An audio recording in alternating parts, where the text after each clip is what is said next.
Good morning or good afternoon, as the case may be, and welcome to Distribution Strategy Group's Technology Leader Panel on how AI can drive sales, productivity, and profits. I'm Jonathan Bine. I'll be the host today, and in a little bit, we'll be joined by our sponsors, Canals and Supply Mover. Wanted to share a little bit first about from one of our sponsors, which is actually Distribution Strategy Group, on an offering called Demand RX. Basic question is, what would you do differently if you knew how much your clients were spending on different categories of products that you sell, and if you knew where the gaps were? Well, you could use this to grow wallet share with specific customers of yours. You could define an ideal customer profile, which you could then use to target the right prospects from our data consisting of 48 million companies. And you could also measure market share. If you're looking for a way to identify opportunities, target the right prospects, please contact me at distributionstrategy.com. That's jbine at distributionstrategy.com. One of our sponsors for today is Canals.ai. We'll be joined by Michael Delgado in just a moment. And our other sponsor is Supply Mover. We'll be joined by Chris Van Ittersum. And I would, without further ado, like to welcome Michael and Chris to our discussion today. Hey, thanks for having us. Hey. Good. So we're going to have a rich discussion today on AI and sales. I think one of the things I want to just encourage the audience to do is there is a Q&A button at the bottom of your screen. And if you go ahead and ask questions, we'll do our best to answer them, perhaps in the moment or perhaps defer to later. But we definitely would like to get your input and involvement in the discussion today. I want to lead off with a really broad question on AI to discuss regarding the accuracy of sales forecasting compared to traditional methods. Where could AI, or where does AI improve the accuracy of sales forecasting, which is a known hard problem? Yeah, there's a few. I guess I'll start on that one if that's okay. As it relates to AI forecasting or just sales forecasting in general, I think one of the biggest challenges that we've always faced for a long time is that it can be a data heavy task. And so there tends to be a lot of reports hanging around that you could run if you go into the right menu and the right, system. And the leaders that I speak with all the time, they'll say things like, well, yeah, we have a report for that. We have a way to find out what's going on with forecasting. And it might be they're trying to understand item trends or product trends. They're trying to understand whether a customer is on track for where they should be that period of the month or that period of the quarter, those kind of things. So there's a report that should be used or could be used for those kind of things. But I think where the magic happens with AI on this is the ability to take that data and provide insights to the salespeople on a more real-time basis. So that, if I'm a salesperson and I'm using a system, or if I'm just, responsible to manage an account, I want to ideally be able to go in there and understand what's going on with this customer right away. And so I think where the AI is coming in that's making it more valuable is being able to take the data that would have been in one of those routine reports, but surfacing it in a more insightful way to the people that need that data at the time that they need that data, so that there's not a lot of hunting for information. So providing, and then also surfacing insights. So taking advantage of the fact that maybe I don't need 100% of this information, but I need to look at the 10% of it that really matters. What are the risks? What are the opportunities? And then I can have more insightful conversations with the customer and really add a lot of value to where that customer feels like I am a intelligent and not just a order taker type personality. Fair enough. Yeah, I would add, I think it's maybe worth a word on the significance of AI when we're talking about something like this, as opposed to just like better software of yesteryear. And the key is software of yesteryear is all if this, then that logic. So pretty much everything has to be pre-programmed. So when you think about like a business intelligence tool, And as Chris was saying, people will say like, "Oh, we have a report for that, or we could have a report for that." Well, what's going on behind the scenes there is like everything is coded, and there is a way that you can do it, and the way that you can do it has to be programmed. And you have to say, well, if we're looking at sales forecasting, we want to look at this variable and that variable, and you tell that to the programmers, and they say, okay, we will make those parts of the report. And AI, by contrast, is not pre-programmed. It's not deterministic, it's probabilistic, and you can interact with it using natural language. So the significance of that is you can, instead of having to say for every conceivable report that you might want to run, well, now we have to get the programmers to incorporate those variables and clean up the data and so on and so forth. You can say with AI, you don't have to do that kind of thing anymore. You can say, hey, AI, I'm going to dump a whole bunch of data into your context window, basically like your brain, and then interact with you the way a human would, not, using some pre-programmed interface to say, here are the variables that I want to look at and how did those affect sales, but instead like, what were the biggest drivers, or what might have been the biggest drivers, or what correlated the most with this or that seasonal change in our sales? And when you can put that in the hands of not just the business analyst, but any salesperson to be able to interact with a wealth of data in that way, that's a really big leap in the way that you can think about sales forecasting and so many other problems that I'm sure we'll talk about. Well, if I think about it from the standpoint of a sales manager, the sort of simple idea is I've got an expected value of an account, and I compute the expected value of an account. Oh, it's got a 20% chance of closing. It's a $50,000 opportunity. Therefore, it's worth $10,000. That's the simple state of the art. But it seems like what you both are describing is something where there's a much more sophisticated set of inputs, more nuanced. And for example, I might want to handicap Chris's forecast because I know Chris often over forecasts. Sorry, Chris, I didn't mean to pick on you. That's probably true. So I think we all three are going to have to fess up on that one, right?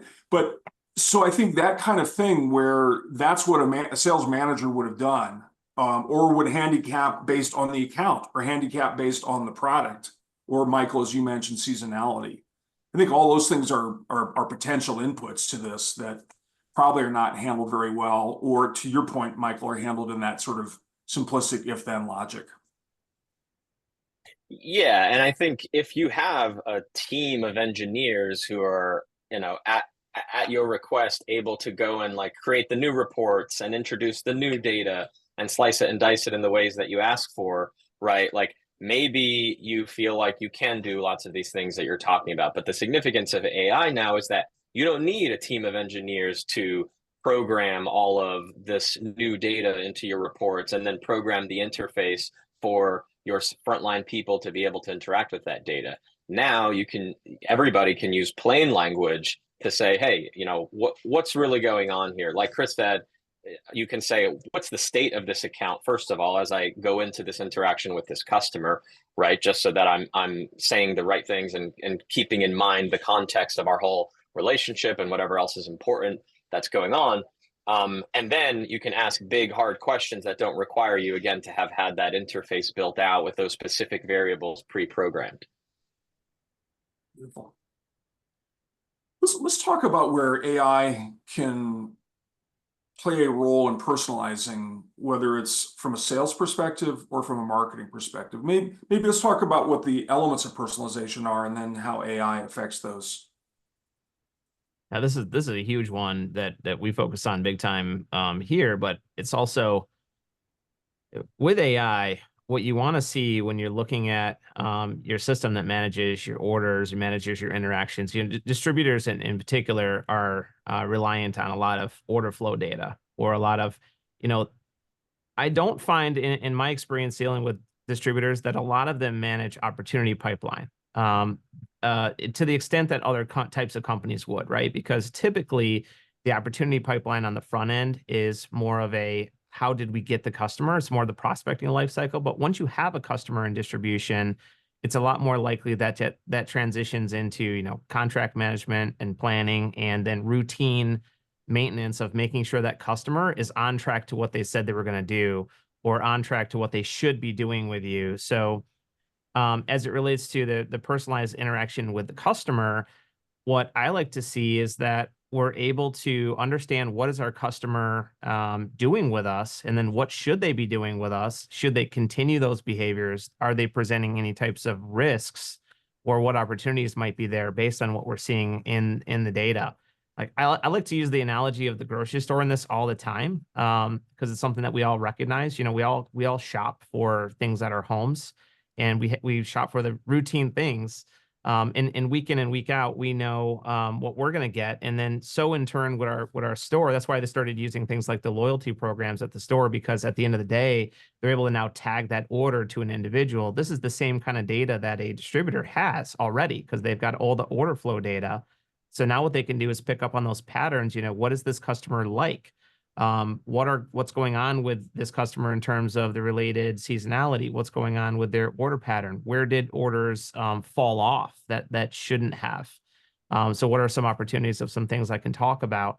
The conversation has to change from, let me have a conversation with this customer once a month or once a week about what's on special this month, or what type of things that I'm seeing that are happening, versus, hey, this is what's going on with your business.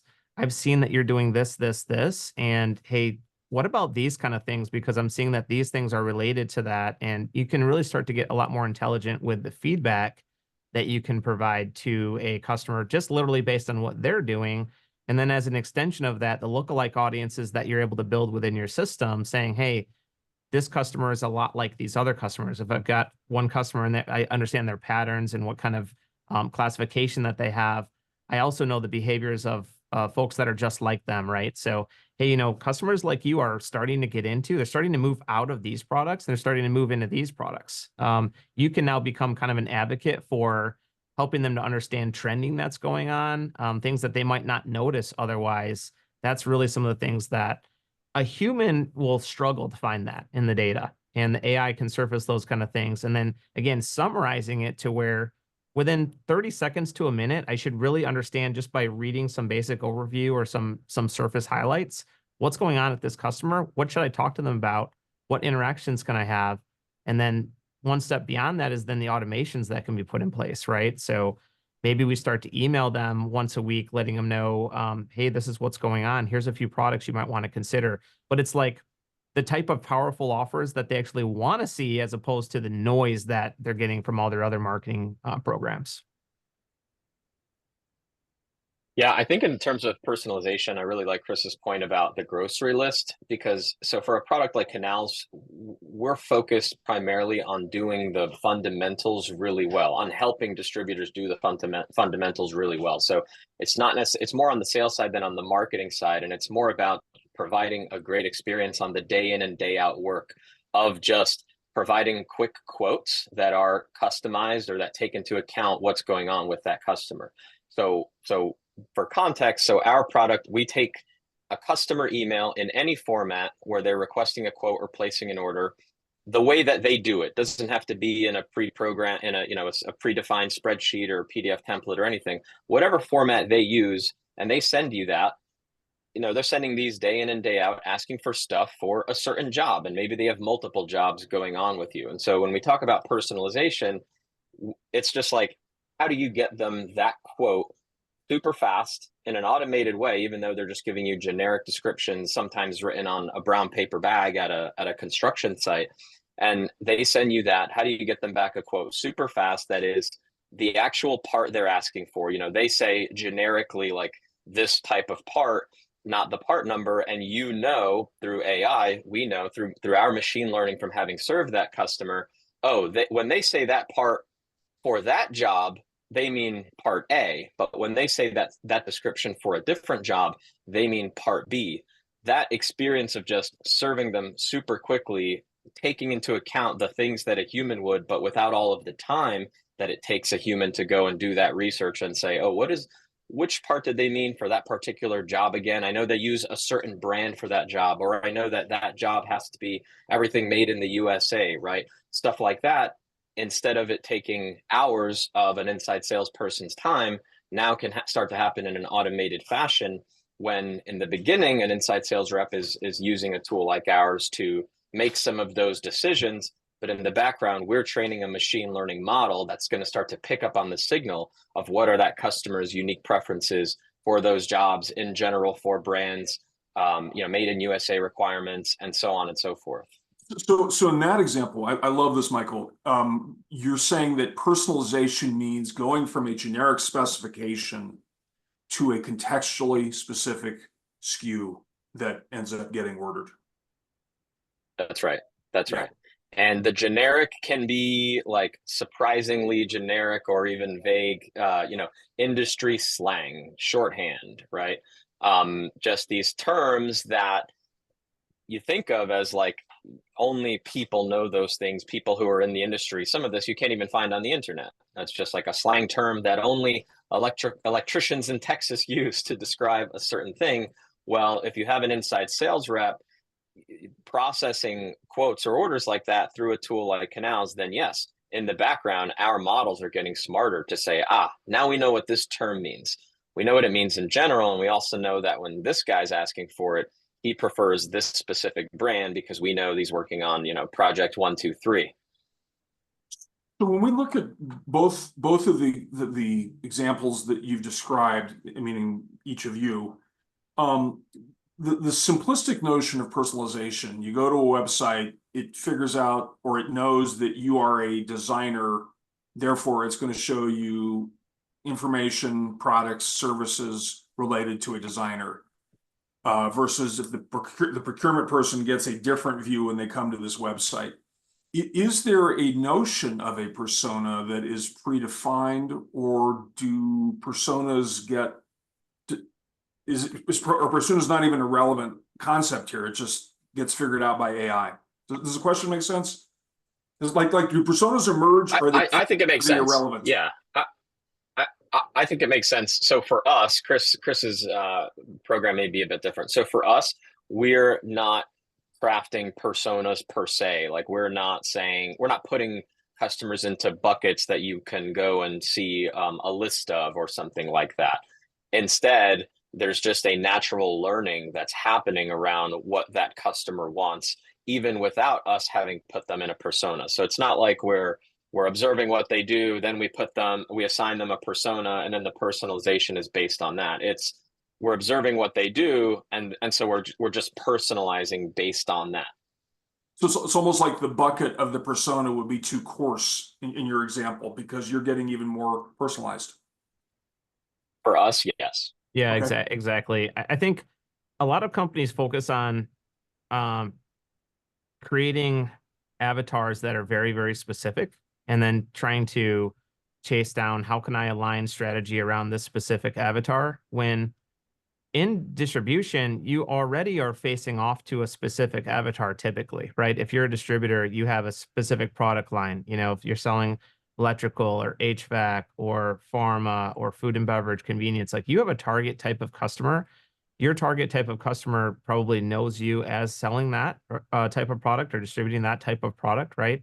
So you already have a pretty clear-cut understanding. And I think what happens, that naturally happens, is the customer, when they're having a relationship with their distributor and they know that that's a distributor, the type of products that they're after, the personalization is beyond the point of the avatar now. And it's really more about, how well do you know my business? How well do you know the type of products I care about, or the type of specials I like to see, or the type of vendors that I carry product from, or the way that my store is arranged, or right. So the personalization tends to be more focused around, how can I help this particular store, this particular customer, this particular client to make more money, to be more profitable, to understand what's going on, to remain more competitive. Some of that, one of the things that we come up with an idea earlier this week, that you might actually want to recommend to your customer to stop buying a particular product because you notice that product's falling out of favor and they've been buying it. Forecasting would tell you that they should keep buying it at a certain rate, right? But the market is telling you that that product is going to be DOA in 3 months, right? So these are the conversations that, if we can have more insightful conversations with a customer to actually help the customer protect their book of business, their wallet, their profitability, you become an advocate for the success. Like AI is fascinating, right? But humans like to buy from humans. They like to form relationships. We naturally form relationships with each other. You love the salesperson that is protecting you, that is taking care of you. And if AI can help us help the salesperson to do that, then that's where you've got a magical relationship there, because the salesperson already wants to do that naturally, right? But they're not being empowered with the right type of information to do that in a normal type of system. So you start to layer in uses of AI into those kind of systems, and now they become much more valuable because the salesperson becoming an advocate for that particular customer success, which is really the personalization that needs to happen, is because each of your customers has differences, even though they might be two different identical corner stores, but they're in different parts of town and they have different types of specialties and different type of customer groups. And you've got to know that, and the data will tell you that, and you can surface those things through AI, which allows you to have a really hyper-focused conversation with each customer that's heavily in alignment with what that customer is going to benefit from. So that's where the magic to me is coming right now in terms of personalizing using AI. I would totally agree. And if I could add, because Chris mentions sales folks sometimes aren't empowered with all of the information that they need, and AI can help with that. Also, we learn they're not necessarily empowered with the time that it takes to do the type of work that we're talking about, the true personalization. So earlier, I'm mentioning the way that machine learning can start to personalize the way that you fulfill providing a quote or placing an order, and that's all true. But the users of our tools, the humans are in the driver's seat, and it's the inside sales folks who really are going to be able to best provide that next level experience if they have the time. And it's interesting if you think about like the job description of an inside salesperson. It's a very idealized version of that role. It's like you're going to be, dealing with people, solving problems, using your expertise on these products, and getting smarter about how all these products can work together or not, and so on and so forth. And the reality is that so much of their time ends up being spent on data entry, and maybe less of it ends up being spent on actually serving the customer, on talking to the customer and understanding more about the project that they're working on. And, I noticed that you're doing this or that differently. And why is that? That's the type of stuff that helps you provide that next level service when you have the time to do it. And so AI is, in the background, what is freeing up that inside salesperson, say, from having to spend 80% of their day on data entry to now maybe 10% of their day on overseeing an AI that does the data entry, so that they're the one interacting with the customer and anticipating their needs and solving their problems. So freeing up for a higher function, basically, that AI for the human side of the work, right? And you see the examples just yesterday in the Wall Street Journal. It's like Google Gemini's new voice assistant is really powerful, and it's impressive, and it is. But I think most people still now, when you call a customer service line or when you chat with a chatbot, there's always that little feeling of disappointment when you can tell you're interacting with a machine, because it's just like, it's not 100%. going to solve my problem. It's asking me for a keyword, and then it's going to take me down the wrong path, and you start pressing 0, right? And maybe we'll get there, but I don't think we're quite there yet. But where we are is you can interact with a hyper competent person who has all the information they need at their fingertips, accessible through natural language, and who has the time to really give you their attention and to solve your problem. And that's what the AI is freeing up. Let's shift into that chatbot discussion, because it's on the horizon. We're not there yet. What is required for the chatbots to be successful? Do they need to learn product? Let's suppose we're going to get to chatbots really playing a big role, a meaningful role beyond a warm body, because that's the experience you described, right? And then that warm body experience is coupled with ever increasing ways to prevent you from speaking to a human, right? And they seem to have gotten more clever at really contorting and not letting you speak to a human. So what's required for the chatbot stuff to be successful? What will it look like? How will we know it's working? Yeah, this is a great question.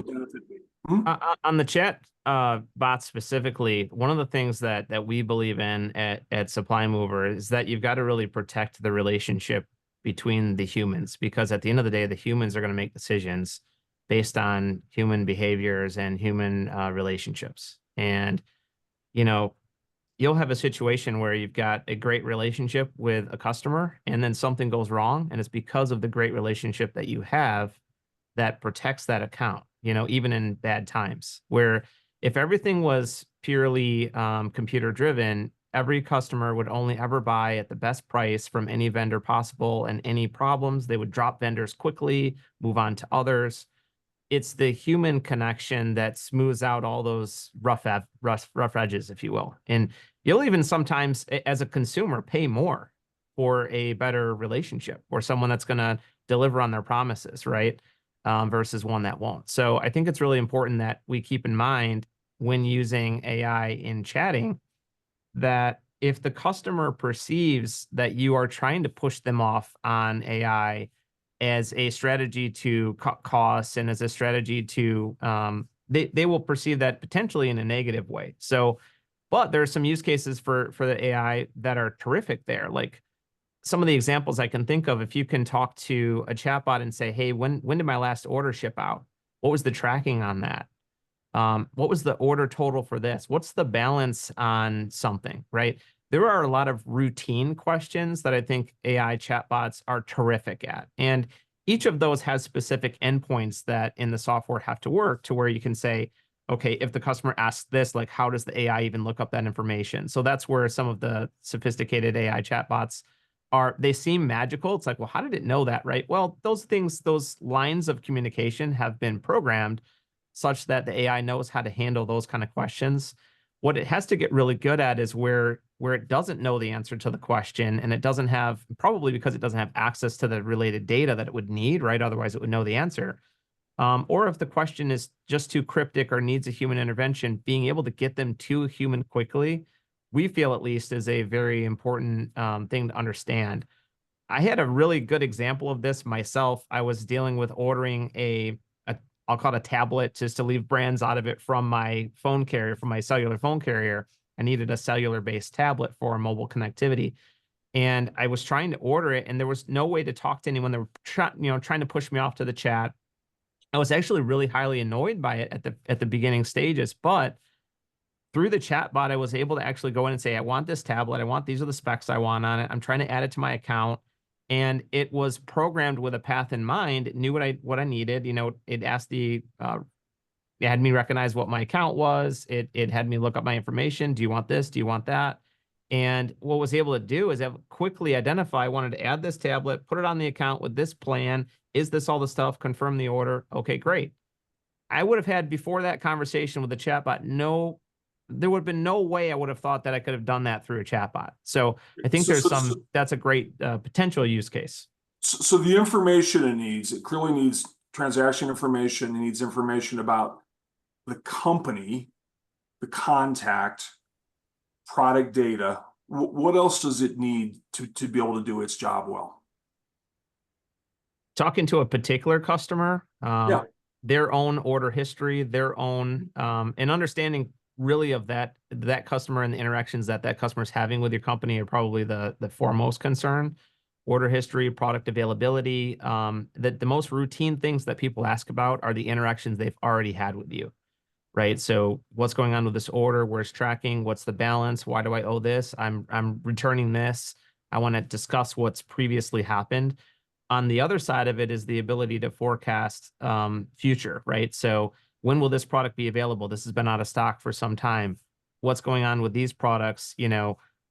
And I think that's probably the most important things. I think what people naturally don't assume that the AI is going to be able to give them better answers than a human. So when they tend to have those kind of questions, that's when we see them typically trying to talk to sales, like give me insights. They don't usually ask those questions on a chatbot, believe it or not. Okay. So your view is that chatbots, the role, even in the near term, will be more of these sort of simple functions as opposed to expertise. Michael, thoughts on this? Yeah, and I think that's where things are right now. Like routine function, what's the tracking number? When's this? Did you receive my payment? Stuff like that. I think sure is largely handled. like acceptably by chatbots. Voice assistants maybe not so much, but you can kind of see that coming again, like with the Google example or OpenAI's voice interaction.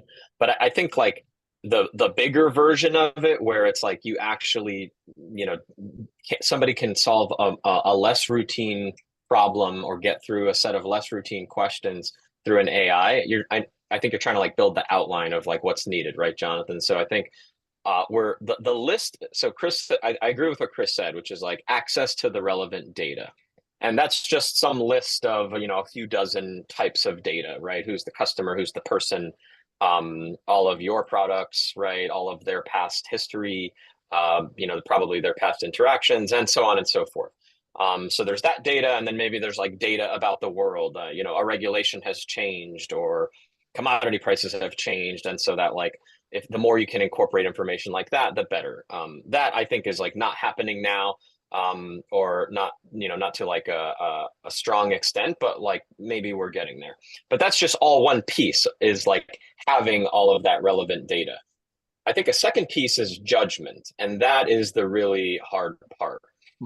Right? It's like it's just understanding, not, if I say where is my tracking number for job 1 2 3 4, that's one thing. It's like, what if it's, hey, I've got a report, I've got to give my monthly report, can I get the download on the latest on the tracking statuses, right? And one version of that, which I think is a little bit of the world that we're in today, is like, oh, tracking statuses, like, is that the same thing as tracking number or not? And what might this person want to do a good job on their report or whatever? Like, that's very different. And now that starts to get into where customer support people definitely do a better job. It's like, oh, I understand what's going on here. I understand this person's working on something. I can present them the information in the most helpful way. It's not as simple as just like giving them a tracking number. So one is access to all the data. Two is judgment. I think that part is super hard, but it could get better if you have three, which I think is self-improvement machinery, right? If you're just dumping a bunch of information into a context window for ChatGPT or something like that, then you're going to have whatever judgment it has today. And as problems get solved or not, is that getting smarter? No, not if you just are, relying on ChatGPT with a huge context window. So now you're in the land of way more advanced type of stuff that, where you're having to train your own models and create feedback loops. And that's like the next level stuff that I think is what's going to take this stuff to, to a place where it's way more impressive. And then finally, I think you always have to have an off ramp where once it's clear, you can judge that it's clear that the situation's not going well, the person's not getting what they need, and to provide a great experience, you immediately off-ramp them to a human to intervene, and then whatever that human did to solve their problem satisfactorily, again, is feeding into that loop that goes back into the way the whole thing's going to handle the next similar case. I think of that as being like the outline for like truly like next level chatbots and then, voice assistants. Yeah, so part of what you're referencing in there is the ability to escalate to get to a human and not be thwarted by the system that prevents you from talking to humans. As we play it forward a couple years, Michael, do you see chatbots will someday be better than humans? And if so, when do you think that customers might prefer them to actual humans? I do think they'll at some point probably be better, if for no reason other than just speed. And so for some of the more routine stuff, they may be better today, right? On the one hand, you have to like wait for a person. On the other, you don't. If you're dealing with a person, even if you have them immediately, they have to do the lookup versus a machine being able to do that faster. So on the routine, definitely. And then even on the more complicated, I think that once you do have judgment coupled with all of the relevant data and with the speed that comes with that, yeah, I do think they'll get better. As far as like when, I'm not necessarily one to do like the prognostication, but I think it's probably pretty safe to say that 3 years from now we'll be there. Will we be there 12 months from now or 24 months from now? That level of granularity, like, I don't think I want to say, but I do think it's inevitable. And if it's helpful, I would be surprised if like 2 3 years from now, we're not at a place where where chatbots are providing that kind of next level experience beyond just the routine questions. I want to continue in this whole customer service area, and often we talk about effectiveness versus efficiency. Where does AI supercharge productivity / efficiency in customer service? No, as it Um, relates to customer service, one of the things that we see a lot is customer service reps, and we call them inside sales or customer service because they kind of and in a lot of companies they're dual purpose. They tend to address a lot of common questions and concerns from customers a lot. So, it's if they're making outreach, they're talking to them about what's going on with their order history, their order patterns, how can they help moving forward. But if they're just responding to basic Q&A on the customer accounts, what's really valuable is how they can offer even additional insight into that customer while they're on the phone. So, or through whatever mechanism it might be, right? So they're dealing with email, they're dealing with phone calls. Whatever they're being asked about, the most important thing is being able to answer the question very quickly, without a lot of hoopla.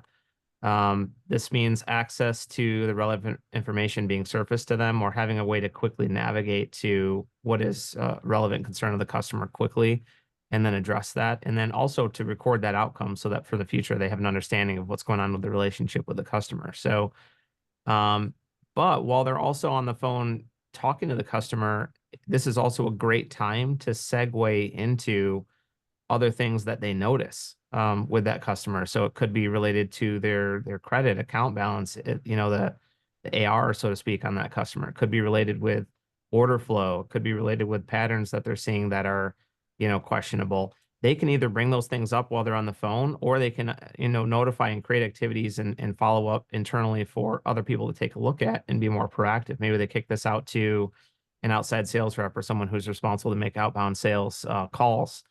But being able to see those insights that are provided and be able to surface those quickly to the people that need them, and then to be able to handle and dispatch responses back to the customer quickly.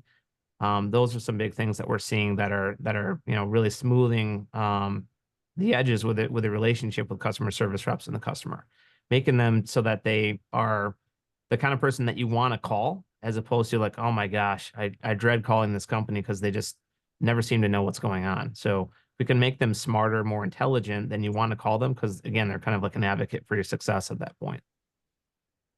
Are most of your customers also putting the inside sales reps / customer service into your CRM system that you're? Oh, 100%. I mean, you have to have a system. It doesn't have to be our system, but you have to have a system that's going to manage really the interaction with a customer is part of the sales life cycle, right? So even if it's a customer service rep that does not do order entry, they might do pricing lookups. They're definitely going to be doing order history lookups. They're definitely going to be corresponding with the customer, having interaction with the notes and the history, right?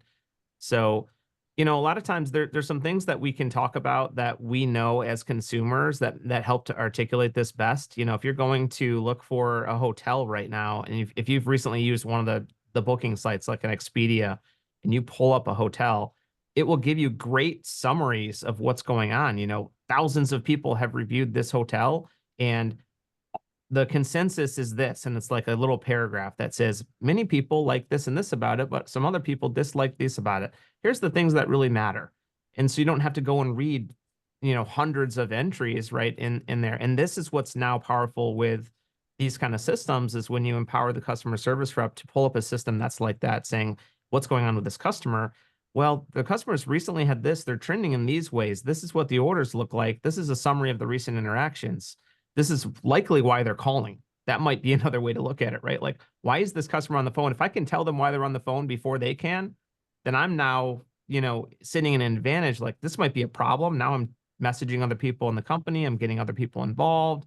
I'm empowered with a great summary of what's going on. And then in addition to that, I've got the ability to navigate in the system quickly to the things that matter if they ask something that's a little bit off script. Thank you. Yeah, Mike? just Yeah, just to add on, in terms of just brass tacks, supercharging efficiency, going back to one of the core uses of canals, you think about a customer emails you a list of stuff. It's just plain text in the body of an email, say, or a spreadsheet in a format that they just made up. And it's got 100 items or 200 items in there. And that lands on the desk of an inside sales rep. They may have been about to spend like 2 hours building that list of products, turning it from customer's generic description to their part number in their ERP to create the quote or to place the order. And now, with Canals, they're spending 5-10 minutes proofreading the work that Canals did based on what it has learned on how they fulfilled that order in the past or fulfilled that request in the past. And so that's one. That's just like pure time. You can measure it. It's real. It's substantial. But another more interesting or as important dimension to the efficiency has to do with taking advantage of institutional knowledge. And so this is very exciting. The conversation, a lot of conversation in the industry, in distribution in general, used to be, and I guess in many industries, not just distribution, used to, and you still hear a lot about the demographic changes, right? There's 10,000 baby boomers retiring every day, and there aren't 10,000 people necessarily ready and willing to replace them. And even where there are people, those people have to be trained up, and that takes a very long time. And what a tool like Canals does is because it's constantly learning based on what the users are doing, it is capturing that institutional knowledge of your most seasoned sales reps so that when a customer is asking for something in a certain way, and the seasoned sales rep, the older person who may be retiring soon, is responding to that through Canals, and Canals is learning, well, now Canals knows that. Now our AI knows that. And when that person, that seasoned sales rep, goes on vacation or leaves, or when it's time to train a new junior person who before would have taken months, if not longer, to get to a point where they could handle such a substantial request from a customer, they now have all of the information at their fingertips to see, here's how we've been handling something like this in the past. They wouldn't have been able to find those answers on their own without a lot of help from their colleagues. But when they're when the answers are presented to that junior person, they can clearly see with confidence, that is the right thing, and I can tell why, and I can tell what's the history that's informing that being the right thing. And so there's a huge efficiency gain there too, in terms of training and time to being, at full power for new employees by virtue of capturing that institutional knowledge. When you mentioned 2 hours, I was thinking it was going to be 2 days for 150 lines. We hear that too. I mean, we onboarded a new customer last week. We did their kickoff training. We did a light kickoff training for just one sales rep, just to see how it would go. This is a mid-sized electrical distributor. I personally did the training. One guy, he had a big quote. It was like 300 lines. And they said, okay, let's see what this can do. We did the training. He completed the whole thing in 4 or 5 hours. And when we asked him how long would that have taken you without this, he said at least 2 or 3 days. So yes, that definitely does happen too. This is probably the biggest answer to, Ian has a great question in the Q&A about how to establish attribution for the AI tools, or have you done that, or what might be some tips. But I mean, time savings is one of the biggest factors that we can, and just the positive sentiment that the customer has as a result of the time savings or as a result of the accuracy. So the accuracy and the time savings are probably, and the just the ease of the communication and the connection with the customer, between the customer and the rep, and also this extends to the online experience too, right? Because if you have the same tools that are facing sales, right, that are going to make them this much more efficient, we can also face off to the customer via their e-commerce models and things like that. So when you can surface to the customer the things that are most efficient manner for them to interact with, right? So if they could, in Michael's example, if they could paste this into a box and say, give me information on these things, and you're able to translate that for them, those are those are important things to be thinking about because it's going to help them to deal with you. And we've noticed this too, right? You have a sales rep. How long does it take if you're just sitting in front of a manual stack of paper or several reports that you would have to run on this customer to understand what's going on?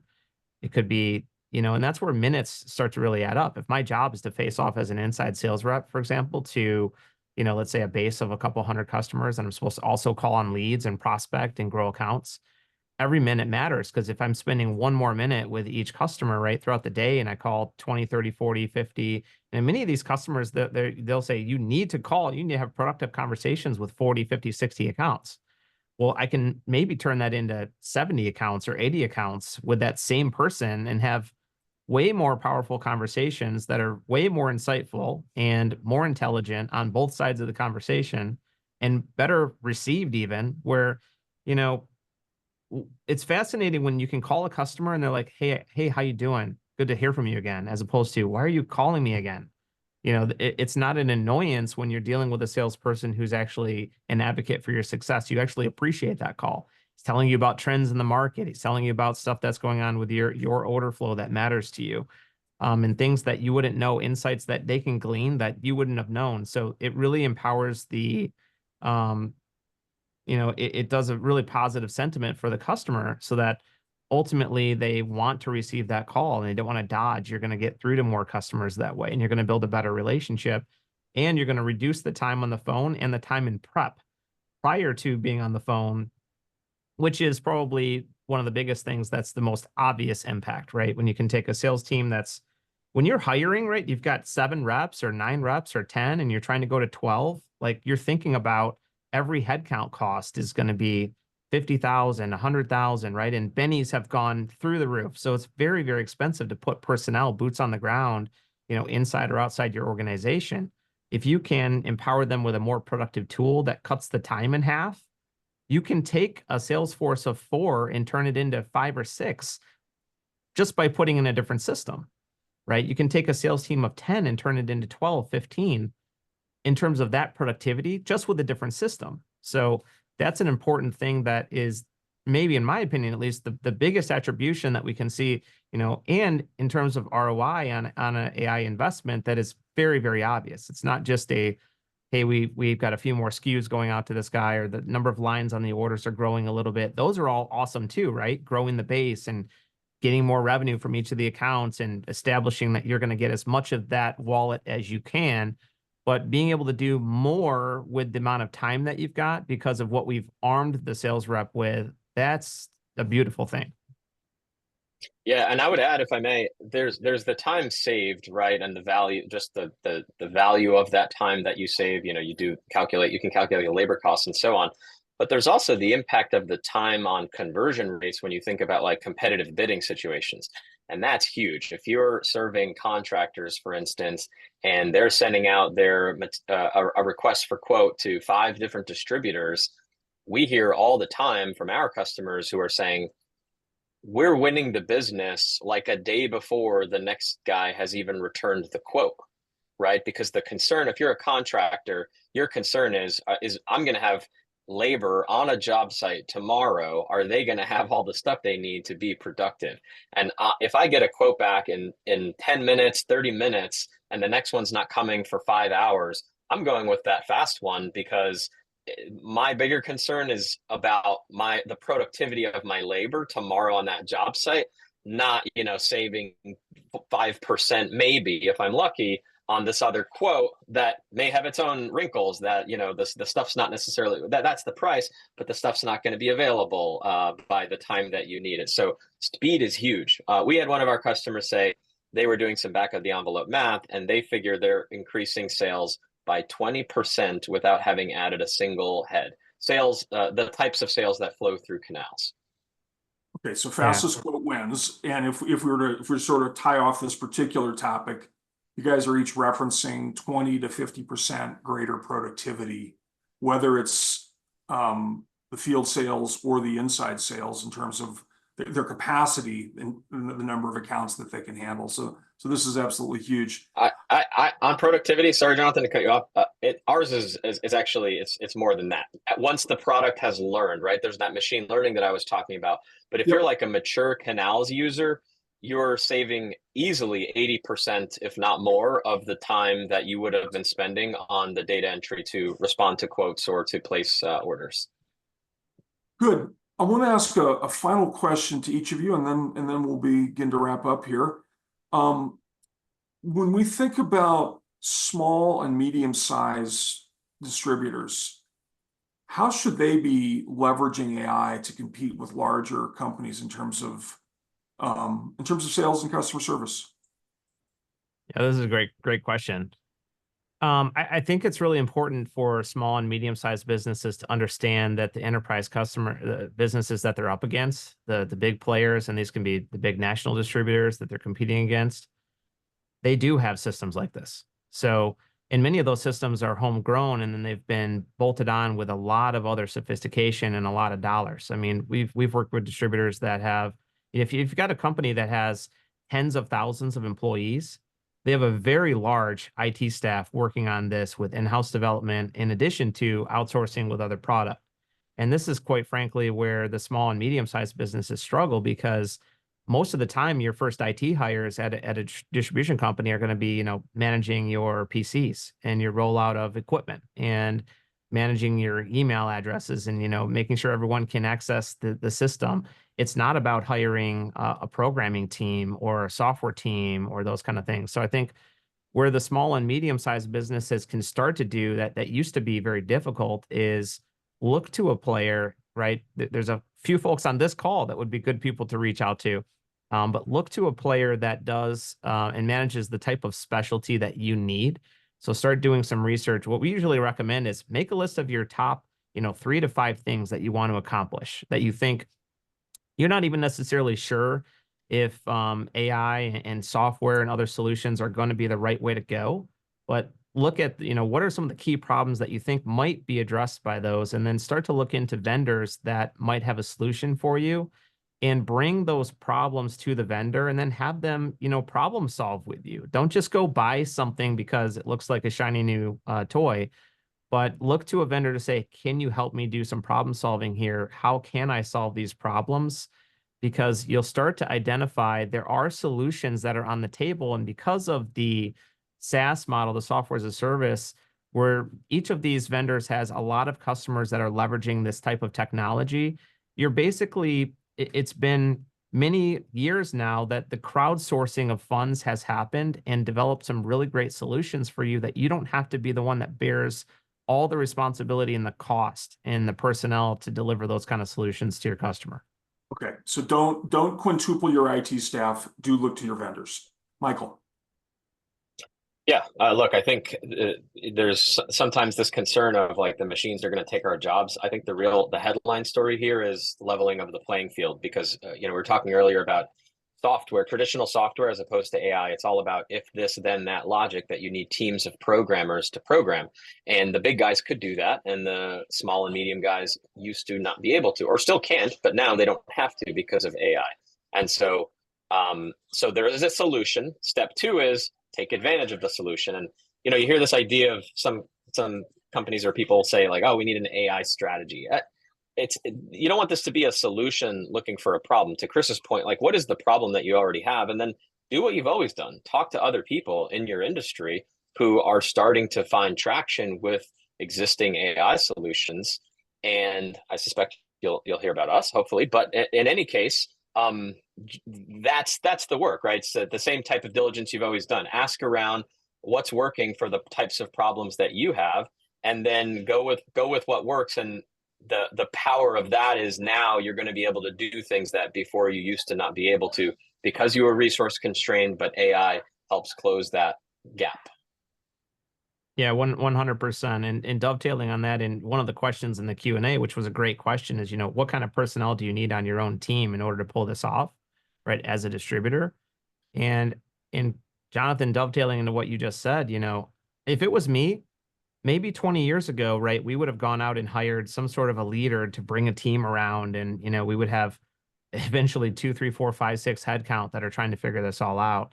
And nowadays, you just need to be able to understand your problem and articulate it to a vendor that can solve this problem. And the costs on this in terms of solutions are going to be far less typically than even one FTE that you would bring on to solve these type of problems. So instead of looking to, hey, I need to hire someone who's an expert in this, let's bring them in. And now you've got $150,000+ salary and benefits package. Look to a vendor that will probably do a lot of that Q&A with you and a lot of that discovery with you at no charge, and understand your organization, see if it's a good fit for you, see where you're going to get ROI. And now you can start to actually do the math to, hey, I can actually take, if I'm going to spend these dollars, I know I'm going to get these dollars back. This makes sense, right? And you can really turn that into a win-win situation with your vendors. And now you've got a vendor that is an advocate for your success. And it turns into a really good situation for it's going to reduce the cost. You're going to get expertise that you would be hard pressed to get in your own business. And you don't have to hire all these people directly yourself and manage kind of the monotony of running the software and the solutions. Gentlemen, thank you for absolutely fascinating discussion today. I know we could go on for quite a bit longer. You're both intelligent and passionate about the topic. I do want to mention some things that we have coming up for you to know about. The one is the Profit and Productivity Summit, Optimization Strategies for Distributors, November 11th to 13th in Chicago. This is a live event, and you see the QR code here on the screen if you want to scan it. We've lined up an amazing set of speakers and sponsors already. We're going to be looking at a variety of things related to profitability. So it's not just how do we do pricing better or how do we manage cost to serve better, but even referencing what some of Chris and Michael have shared with us today about how do you get significant productivity in different functions of your business. 35 basis points here, 100 basis points there, you add it all up. Pretty soon you're talking real money. So love to see you all at that conference. A week from today, my colleagues Ian Heller and Brian Hopkins will be doing the State of Distributor Sales. It's a best practice study. It will be sponsored by OMS Data Extreme, and then also by Intershop. And so this is an annual thing that we do, State of Distributor Sales. Same time, you should be getting an invitation. Thank you again for your time, and we look forward to seeing you in the future. Thanks, everyone. All right. Take care.